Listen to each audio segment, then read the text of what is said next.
Hey, Run Try Bike community. Welcome to the Fireside Chat on the Everyday Athlete Podcast Network by Run Try Bike. We have Steven Epifano with us today. Steven is an ultra runner that qualified that has run Cocodona 3 times. He is also a UESCA-certified coach as well as a host of the Blueprint to Ultra podcast. And if his name sounds familiar to you, that is because he has written for us, and you can find those articles under the coaches tips on the runtrymag.com website.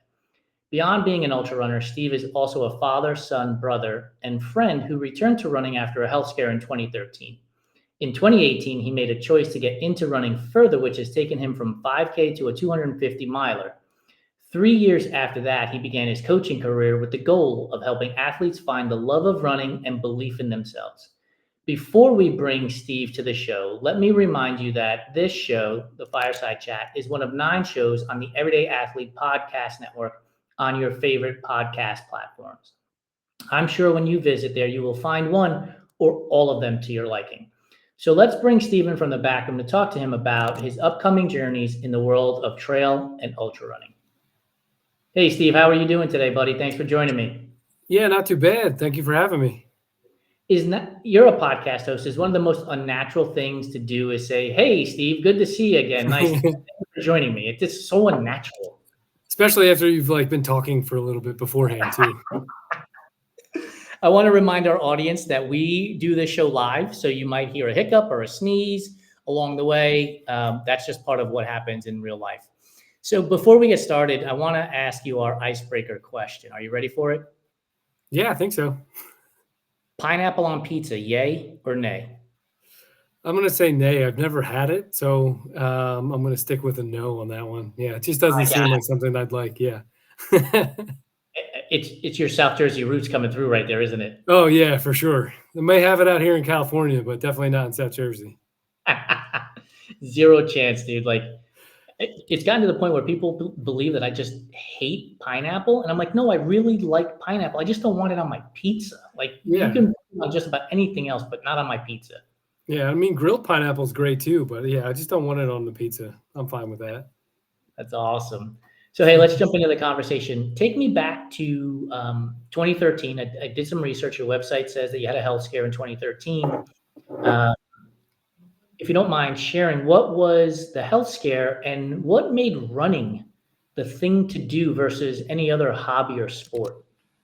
Yeah, so in 2013, I was diagnosed with bicuspid aortic valve and aortic aneurysm. Usually the aortic aneurysm comes along with a bicuspid aortic valve. So in a normal aortic valve, there's 3 leaflets in your aorta that open up and close, and mine only have 2, which in and of itself is just, not a big deal. But then, like I said, that aneurysm develops around it. And normally, surgeries generally, where they replace the aorta and the valve, is at 4.5 centimeters, I want to say, or 45 millimeters.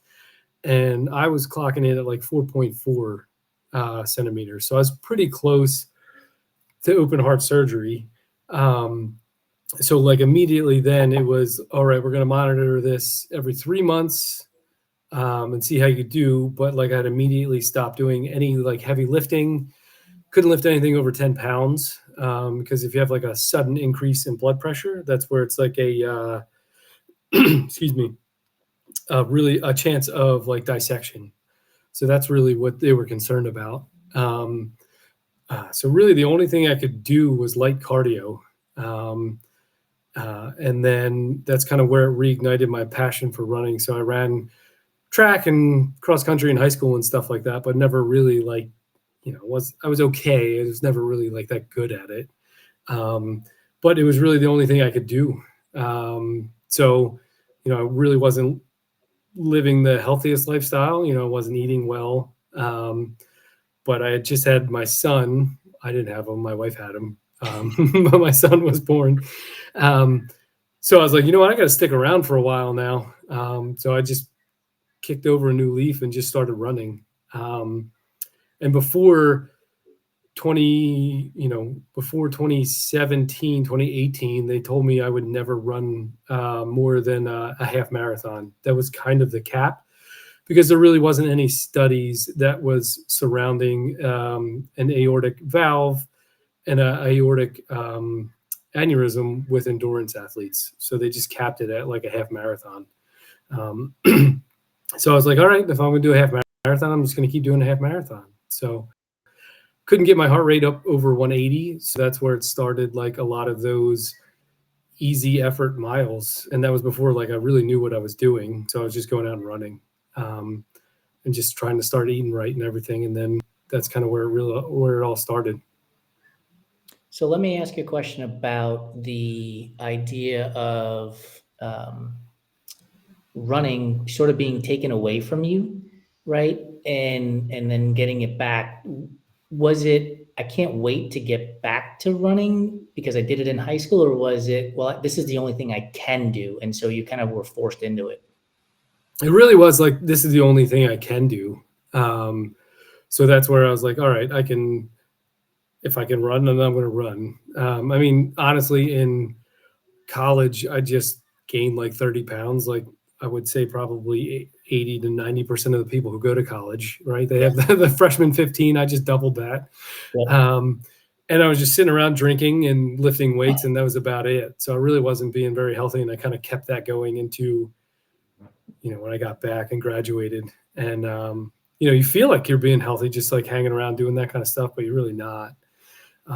So I was like, all right, this is what I can do. So I'm just going to do it to the fullest that I can do it. And then once I really got back into it, that's when you started falling in love with it over again. So over those 5 years from 2013 to 2018, when you've been told that half marathon is the most you're going to do, are you, purposefully doing things to get to the half marathon distance immediately, or are you going the 5K, 10K, 15K half marathon route? Like, are you progressing through it? Or are you going, I can get to the half marathon. That's the limit they've given me. So let's get right to that. So I really just started out with running like a 10-mile loop in my house, like every day. And again, it was right before I knew what I was doing. So I was probably going out and running that a little bit too hard. As long as my heart rate wasn't up over 180 for any time, I would just stick to that. But I did a couple 5Ks and a couple 10Ks. And then in Philadelphia, they used to have called the Odyssey Run. That was a half marathon that they ran for like 3 or 4 years. And then I got to do the Philly half in 2017. So that's kind of really when I started really dialing into the half marathon distance. And then when I finished in 2017, the half marathon, I was like, man, I had two thoughts. I was like, I'm really glad that I don't have to do another half, because you finish right at the art museum steps. Yep. I was like, man, I don't want to do that again. But then I was also like, saw all these other people just keep going. And I was like, man, I really would love to do that one day. So I was like, I'm going to come back here and I'm going to run the full marathon. So did you go and talk to your doctors, or did you take the risk on your own and say, I'm going to go 13.2 miles tomorrow and see what happens? So I just kept it at the 13.1, and then I just kept talking to my doctors. So initially they started with the every 3 months, and they kept clearing me, and they did a little bit better diagnostic imaging with some dye and found out it was like 4.3, which gave me another millimeter, which, hey, I'll take it. But really what was happening, it was becoming stable, the size of the aneurysm. So it wasn't growing, which helped out. So it just kept clearing me for more and more. As long as I wasn't getting my heart rate over 180 for like over a minute, they said that's really where I needed to be, which now I know is kind of like prime aerobic conditioning. I didn't know at the time. I was just doing prime aerobic conditioning the whole time. So when do you decide that you're going to run a marathon through this process? It was at that finish line in 2017 at the half marathon. I was like, so you were determined to do it, but you needed your doctor's clearance, correct? Yeah. Yep. And so what Philly, did you race the Philly marathon as the first marathon then? Yeah, 2018, I came back the next year and ran the Philly Marathon. They cleared it for me. And I had really good doctors at Thomas Jefferson University Hospital, like some of the top cardiac surgeons, thoracic surgeons, and cardiologists. So I met with them, like I say, in every 3 months, every 6 months. And now I meet with them every like year to 2 years, I just because it's presume that become stable. yeah, I presume there was some nervousness when you started running. What was the nervousness at the start line for the marathon? Because again, you've been running for 5 years. They've given you the clearance for 13.1, and now all of a sudden here you are lining up for 26.2. One was always like, it's always, hey, am I going to be able to finish this? And then back then, being competitive was like, hey, I want to finish this in what I thought would be a respectable time. Now I know just finishing a marathon's impressive regardless of the time. But that time I was like, hey, I got to finish this in something that I could be proud of. And then that was the nervousness. There really wasn't anything in terms of like, I don't think I'm going to be able to take this. My heart's not going to be able to take this. That's always in the back of your mind. But it was like, hey, I can control this. Everybody said I'm good with it. So that's where I was like, you know what, let's just go do it, see what happens. What's the feeling like when you cross that finish line? My wife said she saw a spark kind of ignite in me, which was awesome to hear. And it was like, hey, I've done something that people say that I was never going to be able to do. So that one, I was like, you know what, this running thing is really cool. And you get to connect with a lot of people and do things that not everybody gets to do. What's the confidence kick like at this point now, right? So I did something that people told me I couldn't do. There are people who are not doing it, and it is hard. Period. End of story. So you do this really hard thing. What's the confidence boost, and do you take that confidence boost outside of running? Do you take that into your everyday life at that point as well? So at that point, I think I was still kind of naive to running and like understanding that, hey, this is a big thing. I kind of was like, hey, this is just everyday normal things. Like, we get in our echo chambers and our social media, right? Like all our friends are runners and everybody's like, this is what we do. So it's like not a big deal to go run a marathon on the weekend for some people. And that's what I saw. I was like, hey, everybody does it. And sometimes it takes people, like my wife or some other people in my family or friends, like, not everybody does these kind of things. You're kind of crazy. So, and then, running did give me a little bit of a confidence boost to bring that into, everyday life. Like I say, nobody's ever going to be able to put me what I've already put myself through. Right. So it's really given me really a lot of my own mental space in my head where nobody can kind of own that anymore. They used to be able to do that. Even after the marathon, like people own space in my head. It wasn't until I found like ultra running and trail running where I was like, oh, this is my space. Nobody owns it anymore. What got you to ditch the road for the dirt? It was actually, so I did my first 50K in Southern California when I moved out here in 2020. I never heard of any, I never heard of a 50K. I never heard of any ultras. Then I read David Goggins' book, his first one. I was like, oh man, there's things out there that are over a 50K. So I was like, you know what, let's start out with a 50K. And that one was the Orange Curtains in Cerritos. And again, I had no idea what I was doing. I just ran it like a marathon. I was drinking like just Tailwind. I didn't take any in. I wasn't eating gels or anything like that. So I bonked hard towards the end, but I still came in like, I think it was like third or fourth there. Cause it's a smaller race. And don't discount your finish, man. Yeah, I don't care how big exactly. So yeah, that's one of the things. But I was like, you know what? I was like, what's so hard about this ultra running stuff? This seems pretty easy.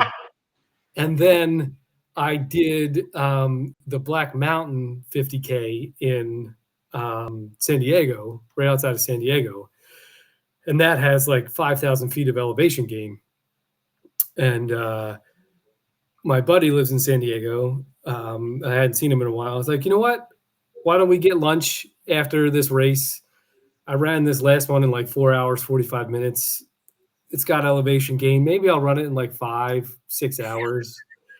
Course record's like 4:30 or something like that. Maybe I'll come close to that. I went out there and I got my butt kicked. It was like that brought me down to earth, and it brought me down to earth hard because it was hot. Didn't do any heat training, and I maybe did like a week of hills. Like I had no idea what I was doing, and it showed. And I think I did it in like 8 hours. It was a suck fest. It was brutal. And I was like, oh, this is what everybody's talking about. This is what's hard with it. The technical trail. I didn't even have trail shoes, I don't think. It's a technical trail up and down. People were destroying me, but that's what like ignited my love for ultra running. And that's where really I was like, all right, if I'm going to do this, I want to do it right. And that's kind of where I started my journey into coaching too, for myself, really. I was like, I got to learn about this because that sucked. And I'm sure other things are going to suck, but I want to put myself in the best position to not suck so much. One of the things I love about hosting this show and the things that we get to do with Run Try Bike is hearing these stories, because they always bring back memories. I remember years ago, I was living in Dallas, Texas, and a friend of mine said to me, hey, we should try to break another friend of ours half marathon time. Her half marathon time was like 1:31. My fastest at the time was 1:36. And I was like, yeah, let's do, like, sure, we can do that.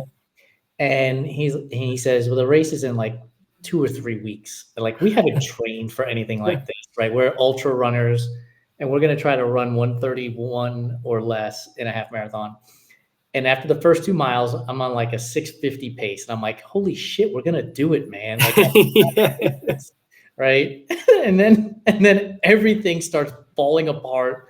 Yeah. Like mile 9, the bus doesn't have any parts to it left, and it just cracks me up to hear your story, because I think part of what we go through as runners is these moments where in the moment they're horrendous, but they are such great teachers. They're such great lessons for us to take to the next level. And so you just mentioned how that this race was sort of a catalyst to get into coaching.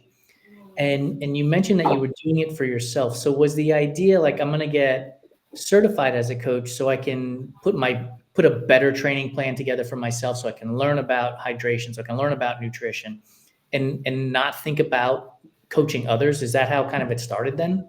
Yeah, that's how it really started. Just because I like learning things that I'm interested about, which is weird because in school, like in college anyway, it would be like, hey, this guy's studying stuff on purpose now. So I was like, yeah, let's go figure this stuff out. And it was like right when COVID hit. That's kind of where USA Track and Field had their first like USA Track and Field level 1 certification, where you didn't have to show up to a place. They did it over Zoom. Mm-hmm. So I was like, all right, this is going to be one good thing that comes out of it. So I got my level 1 certification, but there was nothing about ultra running in it. So they didn't have any of that. And then I was listening to another podcast, and the guy on there was a coach, and he talked about UESCA. So I looked that up, and it's a really great course. So now I'm UESCA running certified and ultra running certified. Both are great, very science-based, study-based. It's great. And I just use that to put a better training plan together for myself. I started helping out friends and family here and there, mainly if they wanted to get into running or run a new distance that they hadn't run before. But I felt like I wasn't giving them enough time to be able to charge them anything. So I would just do it for free or ask them for, I don't know, like $50, $60 or something for a training plan and stuff. Because I was working a full-time job, like in corporate America, where I was putting in like, anywhere between 50 and 60-hour weeks. So I was like, you know what, I'll just do this kind of on the side for fun. But mostly it was just to make sure that I kind of put myself in the best position to be able to compete, where I felt better prepared showing up to a race. So when you go out to that first race after getting UESCA certified, what was the confidence level like? Were you like, yeah, this is the stuff that I've been studying and reading, and I've put together a training plan that I executed, and now I have a race plan that I know that I can execute. Is that kind of how the process went for you? It was, but I'm never like, I always try to go into every race like humbly, because every distance is tough. Like you said, even look, 5Ks suck. They're horrible. Suck. Yeah, I coach a group through Fleet Feet Laguna Niguel where we do a group of like 4 or 5Ks. It's called the Covathlon in Newport Beach. It's 4 or 5Ks. Like you have Thursday night, it's a 5K, and then the next week it's another one, and then there's a 2-week break, and then there's 2 more. Those Thursday night runs, they suck. They're horrible. So I try to go in and just respect every distance, but I always take the leap. I kind of worked that way through. I don't think you have to, but it helps you kind of prepare a little bit mentally. I went from like the 50K, and then I did a self-supported, or like my wife supported me and my kids, 100K to raise money for the Robin Ames Foundation and his widow. I did 100K just around San Clemente. I think that was like kind of right after COVID. And again, even with all that, I still came out of it. I wasn't eating enough, didn't hydrate enough. So I was really beat up. And then, yeah, I just tried to go in. And I think each race distance that I go into, I'm always like a little bit naive heading into it, but I try to be humble about it. Because right after that 100K, I did the jackpot 24-hour ultra. Yep. And then that one was brutal too, because it was like, it's on the road. It's like somewhat gravel, and then mostly like just a loop course. I've run it. But it was like 90, 95 degrees because it's in Vegas. Yep. I've run the jackpot ultras, and that is a very sneaky, hard course because there is so much road to it, and there are two, they're not steep, but they're just long climbs in this 2-mile loop, right? And you're like, it's a 2-mile loop, man, and then just do it whatever. Yeah. Do this all day. And then you have to do it all day. And you're like, I don't know if I could do it all day. But yeah, and it was like 50-mile-an-hour winds. So nothing really prepares you for race day. So I think if you kind of go into it, it's okay to be naive, but as long as you go into it humbly and respect every distance, that's where I see most athletes have problems if they think it's not going to be a big deal. Yeah. Because any distance is a big deal. So, and then I just, always went with whatever, saw what worked, saw what didn't work, and then just kept tinkering. I heard one of the PTs out here, he said, runners are tinkerers. We always like look around, see what works, what doesn't work. And then what's always fun is what works in one race doesn't work in the other. And you're like, well, what the heck just happened? That's the thing. Like, and I'd love to get your thoughts on this. Like, when people ask me about PRs and certain races, I'm like, I could give you all the information you are looking for, but it's pointless because, and the example I give them is I raced Rocky Raccoon 100 5 times, and every one of those 5 times was completely different than the other 5 times, right? Like there was no one race that was exactly the same as the other. You had hurricanes that blew through one year before the event. You had mud one year. You had heat one year.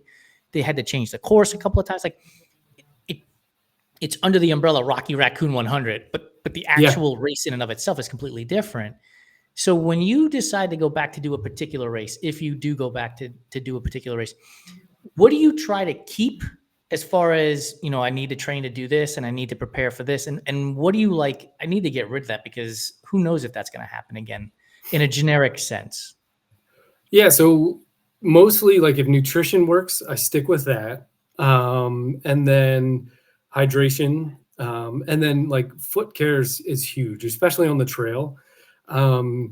So what works for my feet, I keep that most of the time. Anything else, like I'm okay with tossing to the side. But like shoes, I'll generally keep the same shoes. I was reluctant to try different shoes until I started working at Fleet Feet in Laguna Niguel. And I'm like, all right, I'll try different shoes now, because I was wearing trail shoes on my road marathons when I started running trails, because I was like, these work. I don't care if they have lugs or not. I'm going to wear them all the time.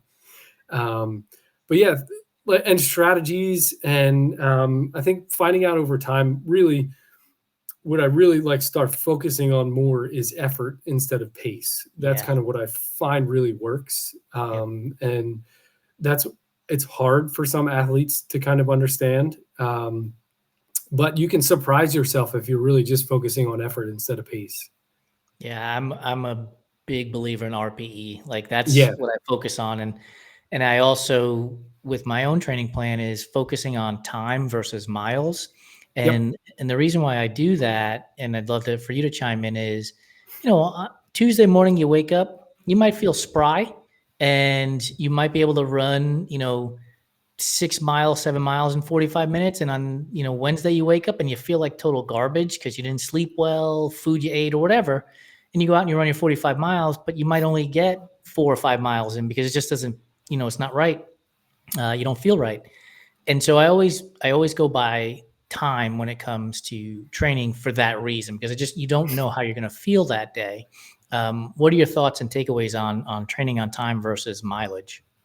Yeah, most of my training plans that I put together for my athletes now are really around time. Mostly because then it's easier for them to plan.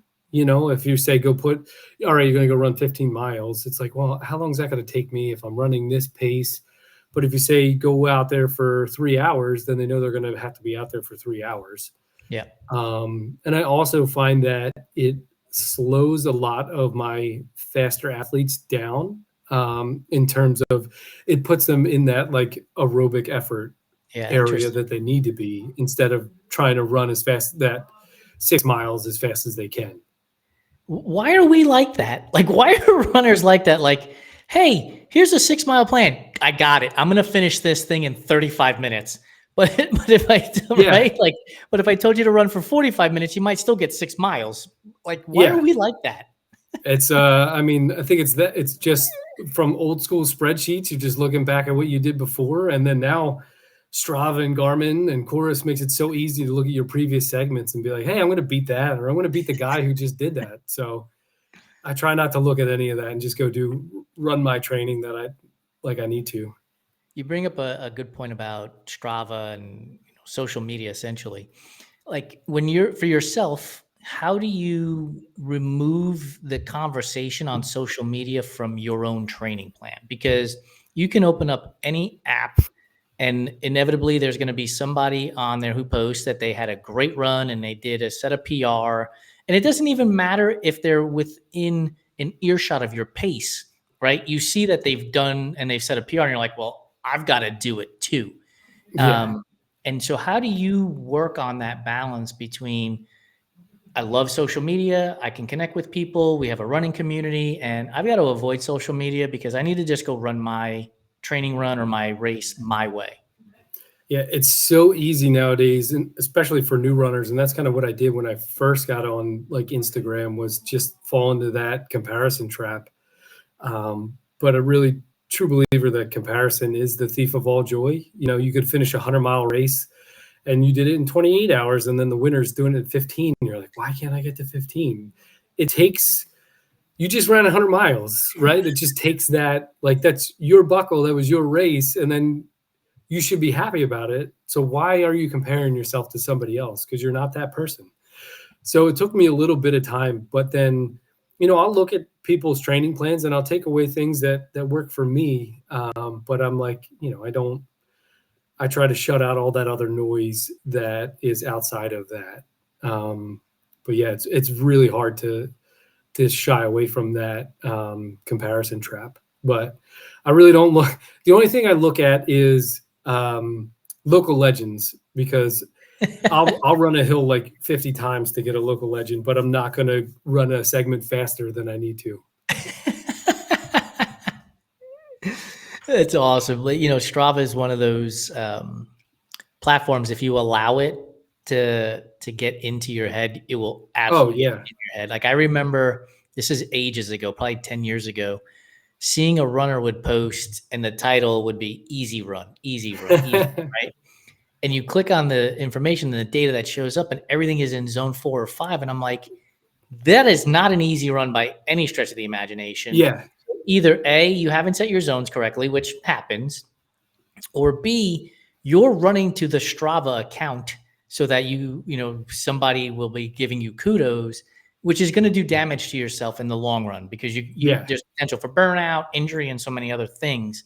And I think that's part of the conversation we're having, which is if you can figure out a way to block out the noise and remove the comparison as much as possible, it's not easy.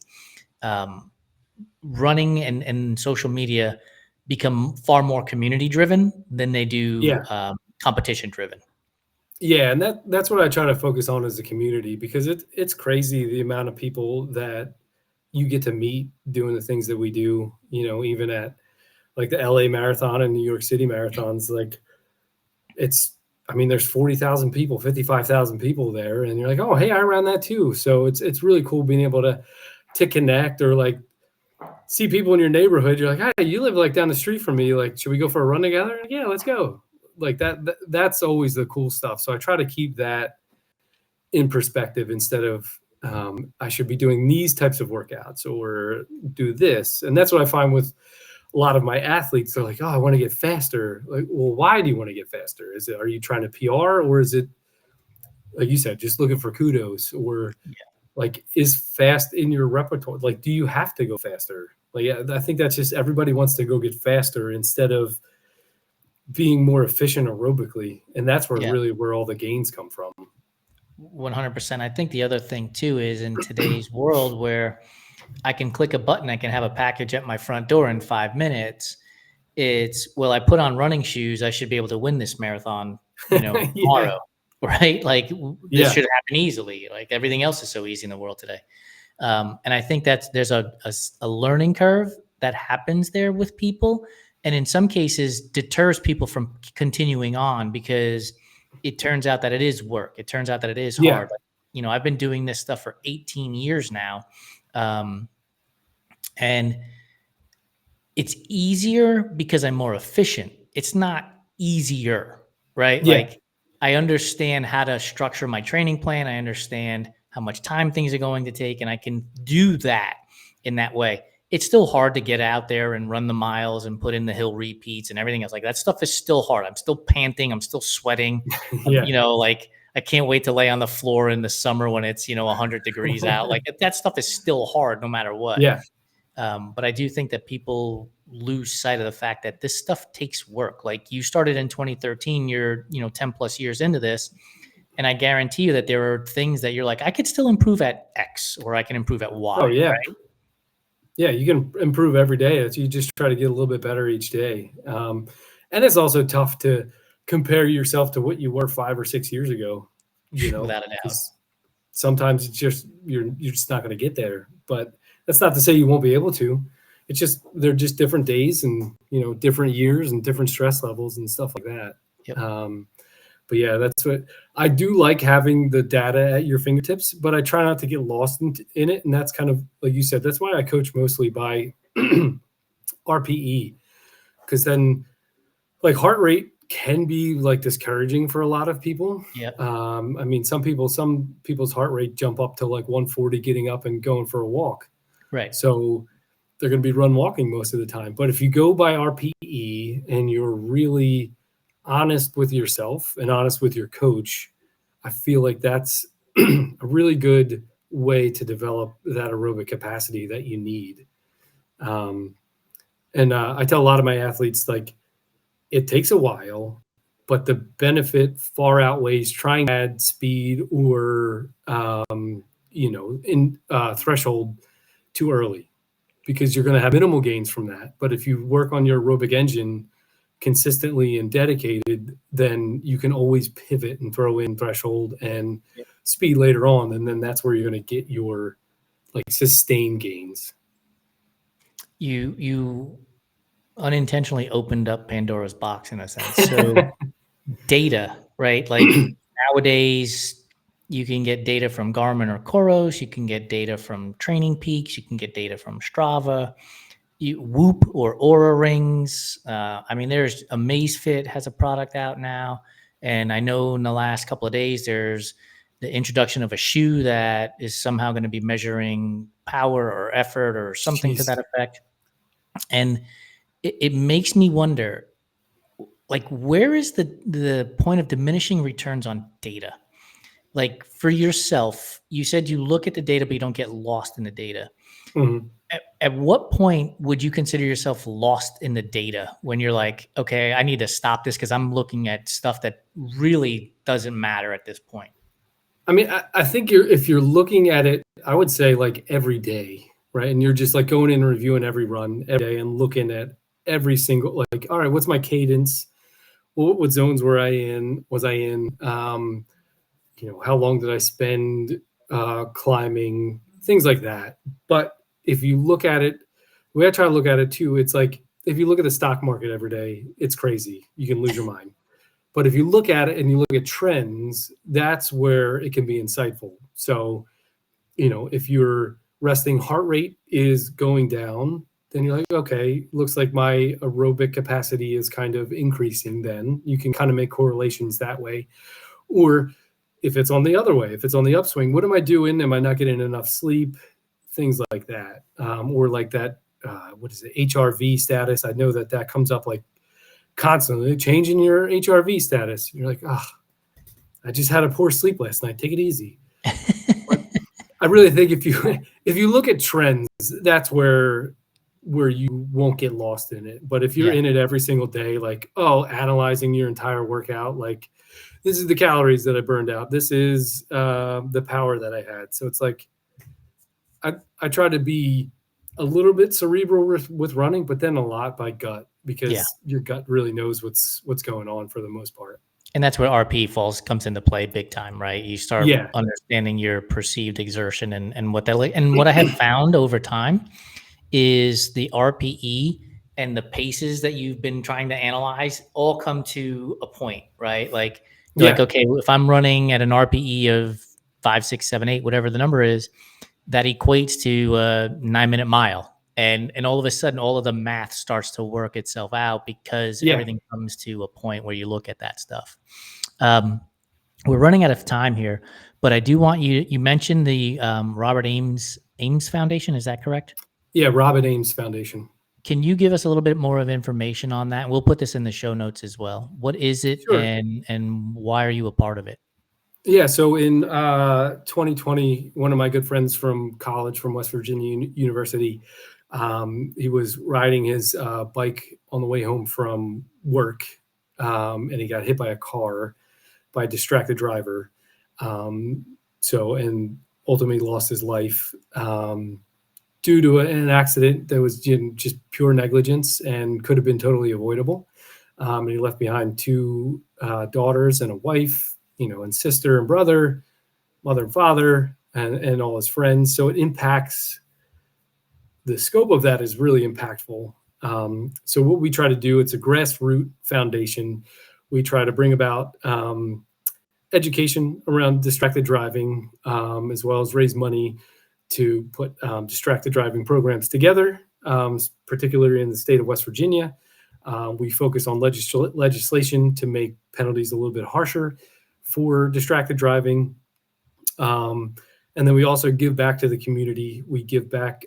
This year, we gave a $5,000 grant to an engineering student at West Virginia, because that's what Robin and I were both in mechanical engineering. So we gave $5,000 back for a research grant for one of the mechanical engineering students at West Virginia. And then we also host a race once a year, and this year it's on October 11th. It's called the Robin Ames Foundation Trail Series. It's a RAF Trail Series. It's a 50K, 25K, 10K, 5K on a really awesome trail in Cooper's Rock State Park, State Forest. It's not a park. But yeah, it's a real great event. We try to bring everybody together, and just because Robin was such a He had such a zest for life. So we try to focus on the positives and bring community together. He was a big community builder. So we wanted to bring community together along with showing the dangers of distracted driving. For those who are watching live or will listen later, where can they go to get more information about the event? So they can go to ramesfoundation.org. It's RAMES foundation.org. And we're on Run Sign Up. You could just look for RAF Trail Series. Awesome. That's fantastic. Thanks for sharing that. And where can people find you? So I'm on Instagram. It's so_Cal_runner. So it's SoCal Runner. Also on Strava. I'm public. Like I said, I'm an open book. You can look at all my data as much as I don't. And then SoCalRunnerCoaching.com. So that's my website. Awesome. Appreciate your time. Before we let you go, though, we have our rapid fire food questions, which, again, I think I told you in the green room. I have no idea why we continue to call it rapid fire food questions, but so take your time in answering them. Think about them deeply if you need to. You ready? Yeah. Oreos. When it comes to Oreos, are you an OG fan? Do you like the double stuff better? Do you like the new thins or the new Cakesters? Oh, I like one that's not mentioned. It's the mega stuffed. Oh, the mega stuff. Yeah, so it's like in between Cakester and double stuffed. I got to be honest with you. The Cakester thing, just call it a ding dong or, the round devil's dog. Like, let's be honest here. You didn't reinvent something here. Yeah, that's my mega stuffed Oreos is my post-race celebration, no matter what the race is. I usually, and if it's, let's be honest, if it's a marathon, I'm going to eat the whole box. I generally eat the whole box of mega stuffed Oreos. It's a scene. How does Steve eat a mega stuffed Oreo? Are you a spinner and scraper? Or you put the whole thing in your mouth? Are you take a bite at a time? How do you eat them? I'll usually take one and put that whole one in my mouth, and then take two more, and then open them up, give the flats with no cream to my wife because she likes those, and then make a double mega stuffed Oreo out of it. It's a really scientific approach. I see that. The mechanical engineering degree coming through. Yeah. I need them to make a double mega stuffed. Yeah. WVU would be so proud of the education. Exactly. Yeah. No waste at all. And no dunking from what I've gathered. Nope. Yeah, no dunking. Does cookies and cream ice cream enter into the conversation for you based on the fact that you love the mega stuff Oreo? If they could throw a couple more cups of Oreos in it, I'd be all about it for sure. I love these absurd questions. Yeah. You find out so much about people through their food preferences. It's fantastic. Oh, yeah, for sure. Licorice, red or black, or neither? I'll go with red. Twizzlers or Red Vines? I was on the East Coast, so we never had Red Vines. It was always Twizzlers. There's always Twizzlers. And do you cut or bite the ends off so you have a straw for your Coke? I used to, but now I just eat it on the run. Are Peeps we're coming up on Easter, so this is a perfectly timed question. Are Peeps a real candy, or are they just these ridiculous contraptions covered in gold glitter? I think they're the ridiculous contraptions on gold glitter. I think like the only time I'll eat a Peep is if it's been stale for a while. What is with you people? You're like the 100th person that said that. They're like, and here's my reaction. And I've eaten a stale Peep. I've actually had somebody, Adina O'Neill, mail one to me from Boston and I to Seattle, and it was terrible. And my thinking has always been this: you want me to take something bad, make it worse, and it's supposed to be better. Yeah, I guess so. I think it's a good way to look at it, but it's bad either way. But I guess it's like adds to the chew factor, so you get to enjoy the badness a little bit more. Is it like math? A negative times a negative is a positive? Yeah, I think so.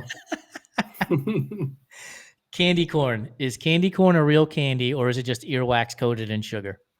I think it's earwax coated in sugar. I'm not a fan of that. Yeah. So far, we're hitting it out of the ballpark, dude. You don't want pineapple on pizza. You hate Peeps, and candy corn is out, and Twizzlers are in. We're batting 1,000. Creamy or crunchy peanut butter? Creamy peanut butter. How do you make a peanut butter and jelly sandwich? Do you put peanut butter on one slice of the bread and jelly on the other slice and then smash them together?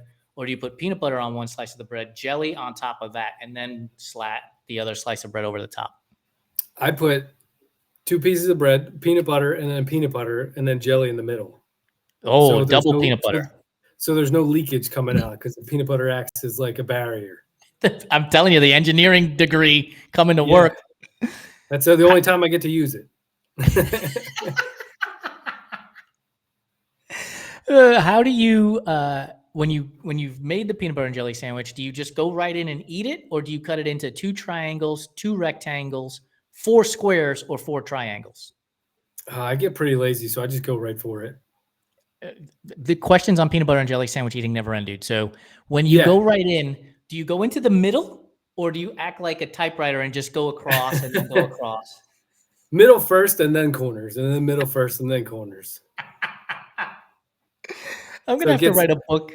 All the peanut butter and jelly in my mustache.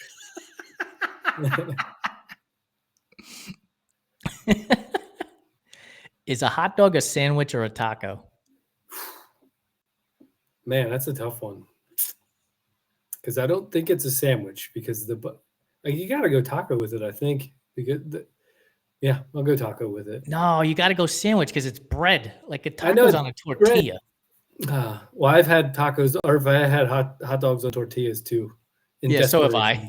Yeah. When you're like, oh crap, I don't have any bread. The greatest hot dog, and you might know this, is served at the top of Mingus during Cocodona at that aid station.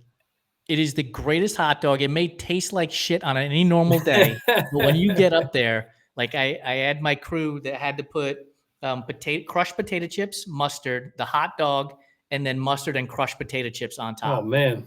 Oh, that sounds gross anywhere else, but there, that sounds fantastic. It was fantastic, Mingus Mountain, and I eat vegan, so I was eating the vegan hot dogs, and they tasted like they were so good. All right. I'm getting into the memory banks here. Yeah, for sure.